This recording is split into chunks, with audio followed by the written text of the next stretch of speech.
जयश्री जी, आपको बहुत बहुत शुभकामनाएं। आपने सफलतापूर्वक अपना प्रथम कार्यकाल जो पार्षद का था उसके रूप में पूरा करा। तो आप जैसे हम देख रहे थे, आपने काफी अच्छा समय निकाला। तो अपनी जनता से संवाद करते समय आप किस तरह से उन्हें क्या कहना चाहेंगे और कैसा रहा कार्यकाल आपका?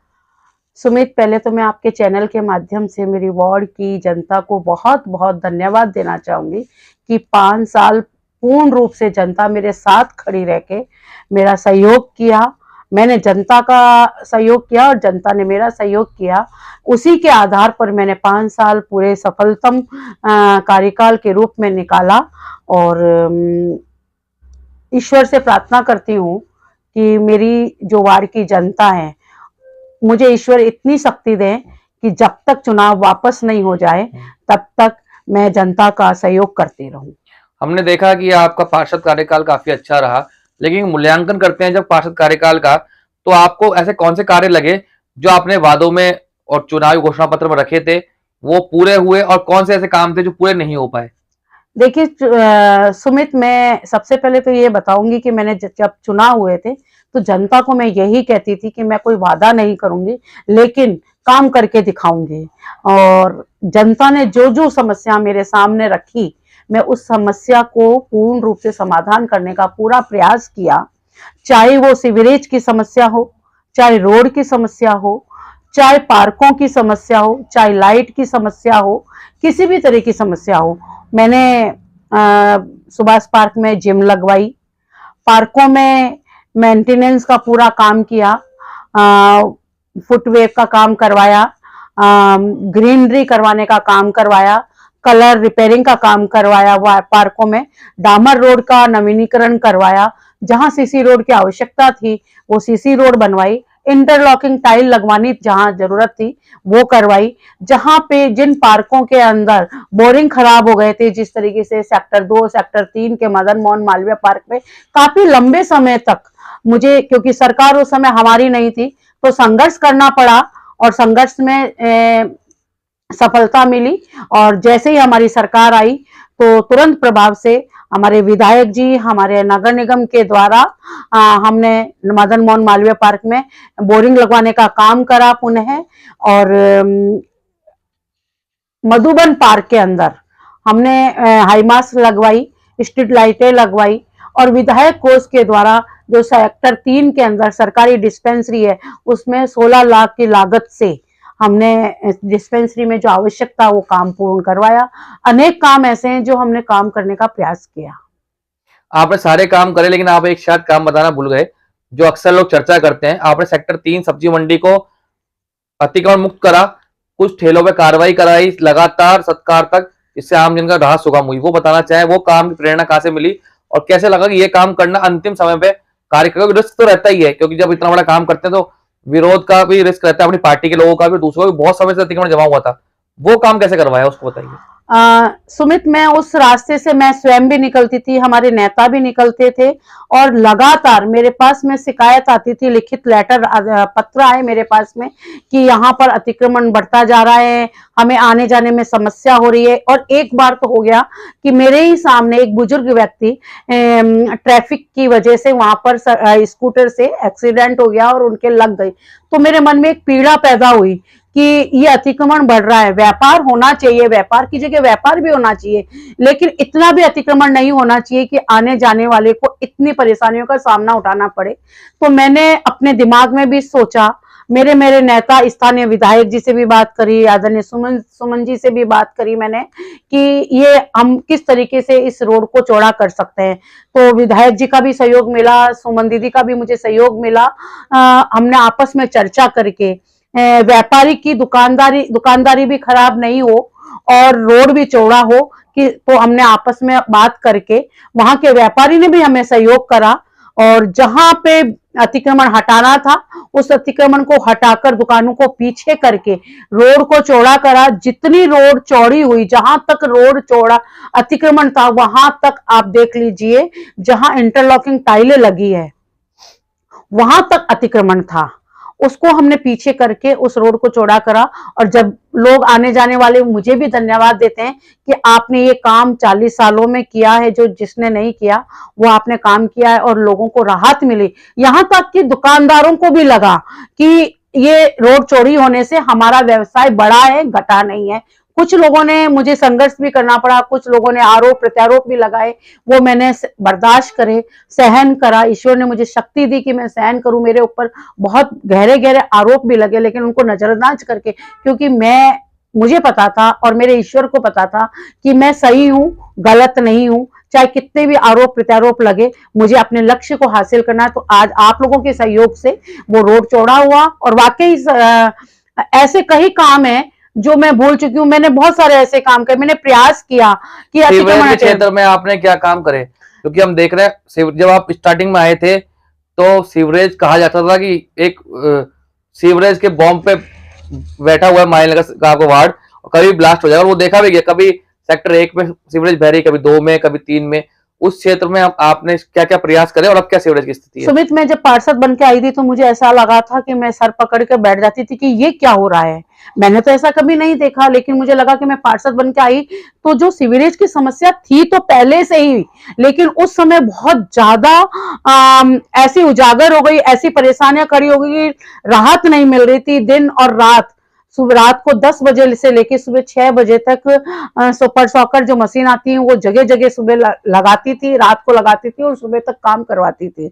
और जनता भी मेरे साथ रहते थे, मेरे कार्यकर्ता, चाहे वो वार्ड अध्यक्ष हो, चाहे बूथ अध्यक्ष हो, चाहे मंडल के पदाधिकारी हो, मेरे कार्यकर्ता मेरे साथ में खड़े रहते थे पूरे रात भर, मेरे साथ लगकर और है ना समस्या का समाधान कराते थे। सुमित, मैं तुम्हें बताना चाहूंगी कि जब मैं सीवरेज की समस्या के लिए जब खड़ी रहती थी तो मैं जनता को बताना चाहती हूँ कि हमें भी अवेयरनेस लानी चाहिए। कटोरियां, भगोनिया, थाली, बड़े बड़े 5-5 फुट के फंटे उस सीवरेज में से निकलते थे, तो आश्चर्य होता था कि थालियां निकल रहे सीवरेज लाइन से। बिल्कुल बिल्कुल बिल्कुल निकलते थे। और मेरे पास में आज भी वो वीडियो पड़े हैं कि जब वो सीवरेज और नाला आपस में ज्वाइंट होते थे टूटकर, तो उसमें से 5-5 फीट के फंटे भी निकले, है ना। तो ये चीजें बहुत समस्या जकड़ गई थी ये सीवरेज की, तो काफी कुछ सही, हालांकि सीवरेज की समस्या पूर्ण रूप से सही नहीं हो पाई है, लेकिन राहत के रूप में काफी कुछ आराम मिला है। 3 साल हमारी सरकार नहीं थी, केंद्र सरकार ने अमृत योजना के तहत हमें बजट पास किया था, लेकिन 3 साल कांग्रेस सरकार होने की वजह से उसका काम होने नहीं दिया। हमारे विधायक जी ने लगातार प्रयास किया, लेकिन वो समस्या का अब समाधान होगा, उद्घाटन भी हो गया है। और मुझे लगता है कि आने वाले समय में बहुत जल्दी इस समस्या का समाधान होगा। हम देख रहे हैं अंतिम कार्यकाल में जो उद्घाटन करा 50 लाख का, वो सीवरेज कितनी राहत दे पाएगी इन समस्याओं के बीच में?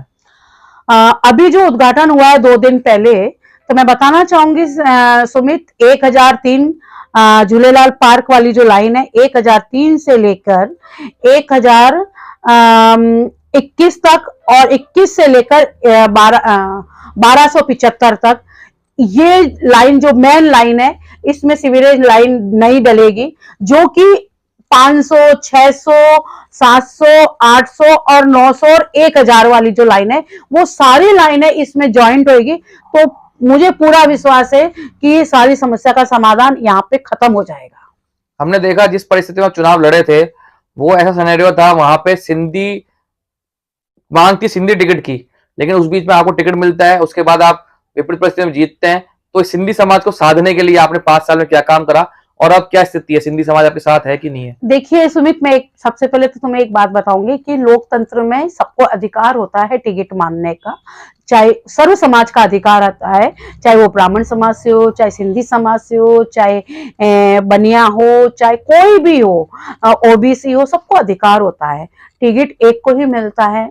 कुछ समय के लिए नाराजगियां रहती हैं, लेकिन जब चुनाव संपन्न हो जाते हैं, और मुझे पूरा अनुभव है मेरा खुद का कि जब मैं टिकट मिला तो मैंने संघर्ष किया, मेरे सामने बहुत बड़ी चुनौती थी, लेकिन ईश्वर ने मेरा साथ दिया, जनता ने मेरा साथ दिया और मैं जीत कर आई। लेकिन जीत कर आई उसके बाद में हमारे गीले शिकवे सब खत्म हो गए, चाहे वो सिंधी समाज हो, चाहे और भी समाज हो, सर्व समाज मेरे साथ में था और हमने मिलकर सभी समाज के लिए काम किया।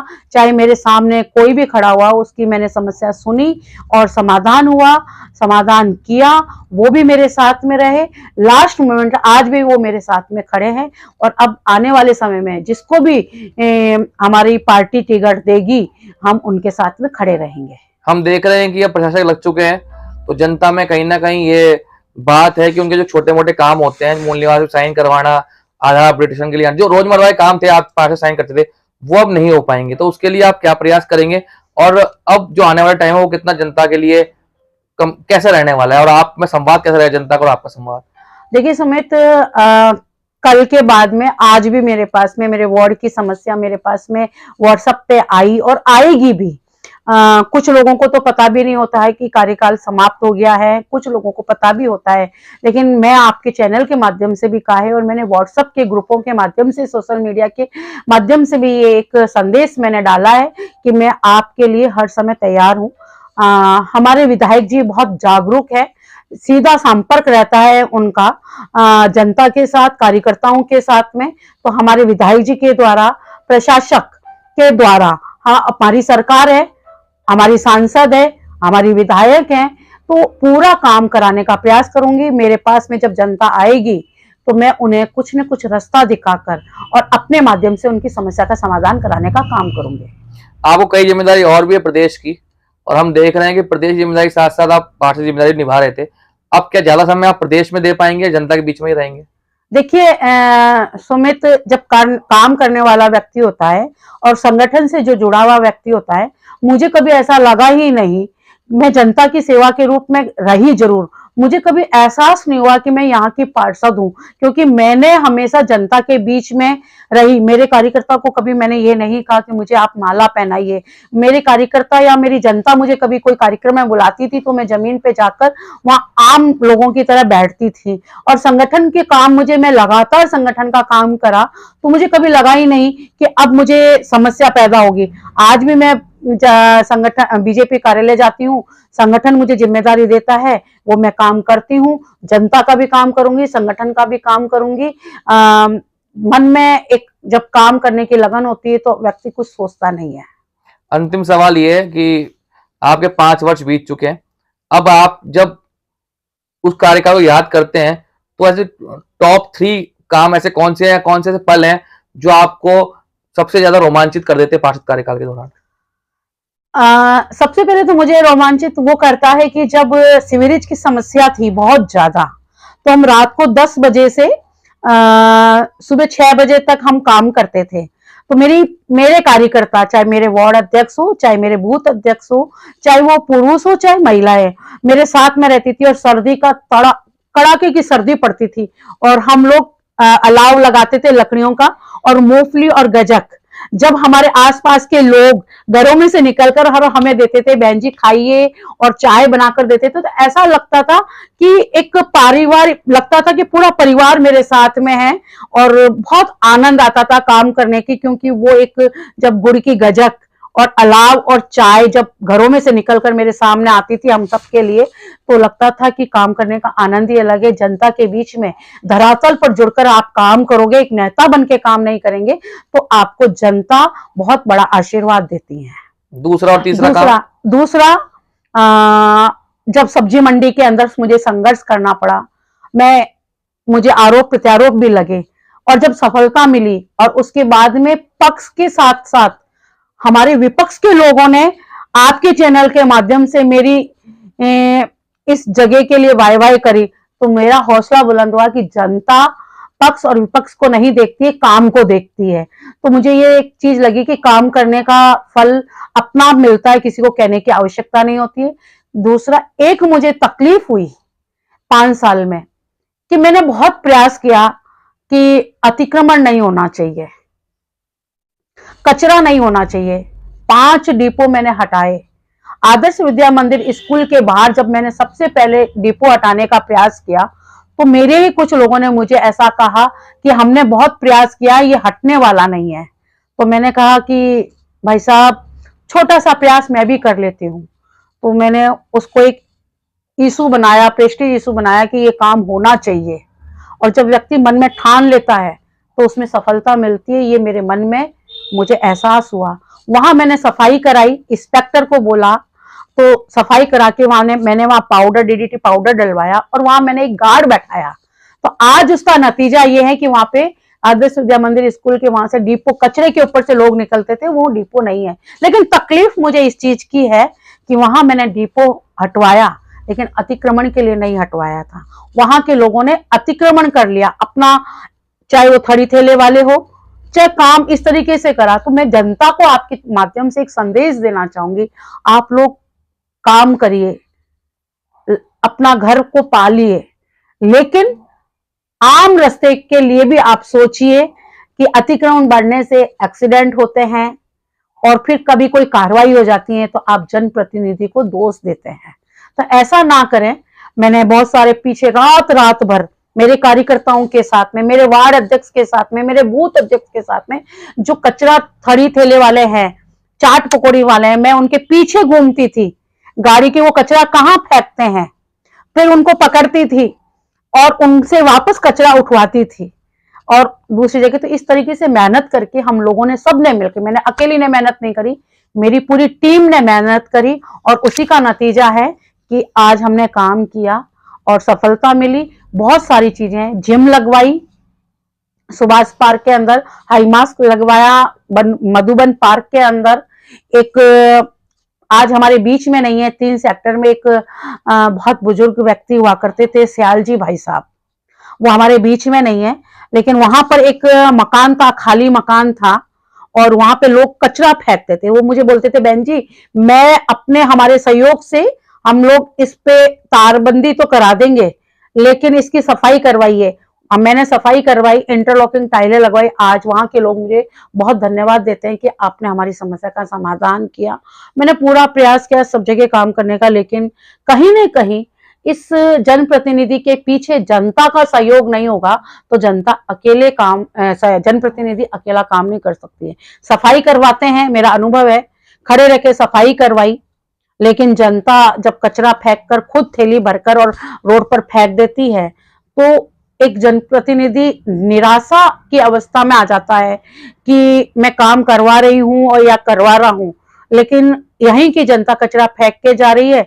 तो कर्मचारी भी बेचारे क्या करेंगे? कर्मचारी सवेरे सफाई करते हैं और शाम को वापस उनको कचरा मिलता है, तो बड़ी समस्या पैदा होती है। लेकिन धैर्य के साथ में अगर हम काम करते हैं तो ये एक निरंतर प्रक्रिया है कि प्रतिदिन के काम है कि सफाई करना है, कचरा आना है, तो इसमें शिकायत नहीं होनी चाहिए। अंत में जनता से और अपने कार्यकर्ताओं जिन्होंने सहयोग करा उनका आभार व्यक्त करना चाहें? बिल्कुल, मैं हाथ जोड़ के आपके चैनल के माध्यम से वार्ड 127 की जनता से मैं उनको बहुत बहुत धन्यवाद और आभार व्यक्त करती हूँ कि आपने मेरा सहयोग किया। इसी वजह से 5 साल पूर्ण रूप से सफलतम मैंने निकाले और आपसे हाथ जोड़कर निवेदन करती हूँ कि आपके लिए पहले की तरह, मेरा कोई समय नहीं था, मैं आपको बताना चाहूंगी कि किसी ने तो समय, कोई तो समय रखता है। मेरे सवेरे 6 बजे से रात्रि 11 बजे तक, जब तक मेरे घर का मेन गेट पर ताला नहीं लगता था, तब तक मेरे यहाँ पे आम जनता आ जाती थी, क्योंकि मेरा मकान ही जनता के बीच में था। तो मैंने कभी भी उनको निराश नहीं होने दिया। अगर मैं नहीं मिली तो मेरे परिवार के लोगों ने उनके कागज रख लिए और साइन किए। जो चीज मेरे हाथ में नहीं थी वो भी मैंने काम करने का प्रयास किया और जनता को खुश करने का, संतुष्ट करने का, खुश तो क्या है, संतुष्ट करने का प्रयास किया। फिर भी कोई काम नहीं हुआ है, उसका मलाल मेरे को रहेगा कि एक मलाल मेरे को बहुत है। मैं बिल्कुल आपके चैनल के माध्यम से बताना चाहूंगी कि मधुबन पार्क में मुझे जिम लगानी थी, वो अभी नहीं लगवा पाई हूँ।